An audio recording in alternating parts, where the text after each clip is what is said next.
গুপ্তিপাড়া ফাঁড়ির উদ্যোগে গুপ্তিপাড়ার আইসি প্রীতম সিংয়ের নেতৃত্বে আজ গুপ্তিপাড়া ফাঁড়ির অধীনস্থ 3টি ফেরিঘাট গুপ্তিপাড়া ফেরিঘাট, ফুলতলা ফেরিঘাট ও শক্তিপুর ফেরিঘাট পরিদর্শন করা হয়।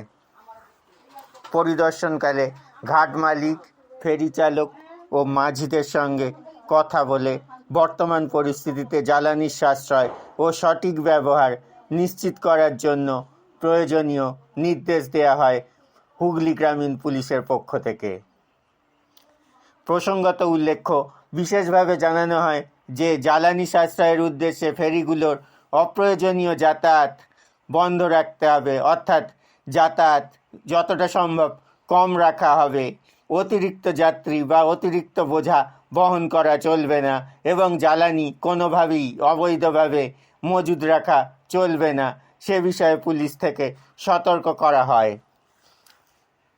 এই বিষয়ে ঘাট মালিক, চালক ও মাঝিদের নিয়ে একটি বিশেষ সচেতনতামূলক অভিযান পরিচালনা করা হয় আজকে আইসি গুপ্তিপাড়া প্রীতম সিংয়ের নেতৃত্বে। দেখুন সেই ছবি।